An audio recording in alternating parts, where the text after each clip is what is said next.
Bismillahirrahmanirrahim. Assalamualaikum warahmatullahi wabarakatuh. Perkenalkan, nama saya Nur Hussein dari Fakultas Kedokteran. Di sini saya akan mempresentasikan artikel saya yang berjudul hubungan tingkat pengetahuan dengan perilaku penggunaan APD pada petugas cleaning service di instalasi rawat inap RSUD Al Ihsan Provinsi Jawa Barat, Balinda, Bandung. Dan pertama itu di sini terdapat latar belakang adalah rumah sakit. Rumah sakit ini dia tuh mempunyai limbah yang dimana limbahnya ini dikategorikan menjadi dua, yaitu limbah non medis dan juga limbah medis. Untuk limbah medis sendiri dia tuh merupakan limbah infeksius yang dimana dia tuh bisa terkena penyakit infektif pada petugas cleaning service di rumah sakit. Nah, di mana rumah sakit ini dia tuh mempunyai program K3 atau keselamatan dan juga kesehatan kerja yang dimana dia itu salah satu cara untuk mencegah dari kecelakaan dan juga penyakit akibat kerja adalah dengan penggunaan alat pelindung itu sendiri. Nah, kemudian terdapat masalah. Yang pertama itu adalah bagaimana tingkat pengetahuan penggunaan alat pelindung diri pada petugas CS di instalasi rawat inap RSUD Al Ihsan Bandung. Yang kedua adalah bagaimana perilaku penggunaan APD pada petugas cleaning service di instalasi rawat inap RSUD Al Ihsan Bandung. Dan yang ketiga adalah bagaimana hubungan tingkat pengetahuan dengan perilaku penggunaan APD pada petugas cleaning service instalasi rawat inap RSUD Al Ihsan Bandung. Dan kemudian yang kedua itu terdapat tujuan penelitian, yaitu adalah mengetahui hubungan tingkat pengetahuan dengan perilaku penggunaan alat pelindung diri pada petugas CS di instalasi rawat inap RSUD Al Ihsan Bandung. Nah, selanjutnya itu adalah kerangka pemikiran. Nah, di sini itu terdapat dua faktor, yaitu faktor internal dan juga faktor eksternal. Untuk faktor internal ini adalah usia, lama kerja, pendidikan, dan juga jenis kelamin, dan juga faktor eksternal itu adalah lingkungan dan juga sosial budaya. Di mana kedua faktor ini bisa memengaruhi dari tingkat pengetahuan tentang APD itu sendiri. Selanjutnya itu terdapat faktor predisposisi, faktor pemungkinan, dan juga faktor penguat, yang dimana dia itu bisa memengaruhi dari perilaku penggunaan APD, sehingga di sini kita bisa menilai dari hubungan tingkat pengetahuan dengan perilaku penggunaan APD pada petugas cleaning service. Selanjutnya itu terdapat metode penelitian. Nah, rancangan penelitian ini dilakukan adalah rancangan kuantitatif dengan metode observational analytic.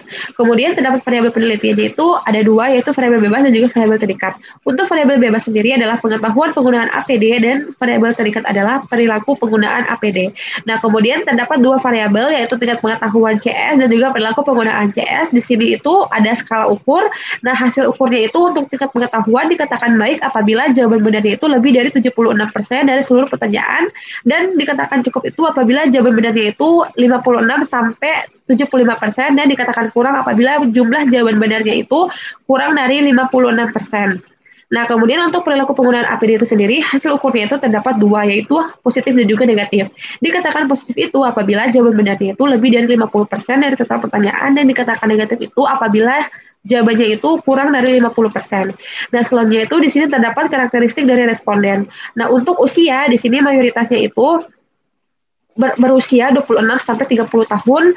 Kemudian untuk tingkat pendidikannya itu mayoritasnya itu adalah SMA, dan lama bekerjanya itu adalah mayoritasnya lebih dari 5 tahun. Nah, selanjutnya itu di sini terdapat gambaran tingkat pengetahuan penggunaan APD pada petugas CS, yaitu terdapat sebagian besar petugas CS di instalasi Rumah Sakit Al Ihsan Bandung ini dia itu memiliki pengetahuan yang baik, yaitu sebanyak 52 orang, yang dimana di sini terdapat hasil komponen dari pertanyaan tingkat pengetahuan, yaitu mayoritas petugas CS menjawab pertanyaan dengan benar 100% kecuali pada pertanyaan nomor 2, nomor 5, dan juga nomor 9, yaitu lebih dari 90%. Kemudian untuk gambaran perilaku penggunaan APD itu sendiri, di mana di sini itu perilaku positif itu lebih banyak daripada perilaku negatif, yang dimana terdapat komponen dari perilaku itu sendiri, dan di sini itu terdapat pada poin nomor 10 itu adalah 100% total menjawab pertanyaan itu mereka melepaskan perhiasan sebelum menggunakan dari sarung tangan. Seperti itu. Nah, di sini tuh untuk hubungan antara tingkat pengetahuan dengan perilaku penggunaan APD itu sendiri terdapat nilai P itu 0,033 yang dimana menunjukkan adanya hubungan antara tingkat pengetahuan dengan perilaku penggunaan alat pelindung diri. Kemudian untuk simpulannya itu, yang pertama, petugas cleaning service di instalasi rawat inap RSUD Al Ihsan Bandung memiliki tingkat pengetahuan yang baik terhadap penggunaan APD. Kemudian yang kedua adalah petugas cleaning service di instalasi rawat inap RSUD Al Ihsan Bandung memiliki perilaku yang positif terhadap penggunaan APD. Dan yang ketiga adalah terdapat hubungan yang bermakna antara pengetahuan dan juga perilaku penggunaan APD pada petugas cleaning service di instalasi rawat inap RSUD Al Ihsan Bandung.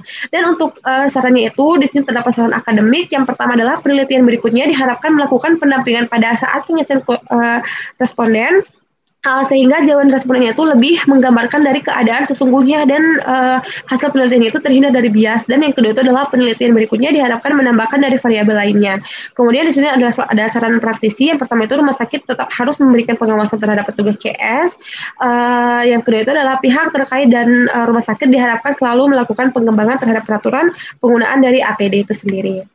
Nah, alhamdulillah, terima kasih. Sekian dari presentasi saya. Mohon maaf apabila ada kekurangan. Wassalamualaikum warahmatullahi wabarakatuh.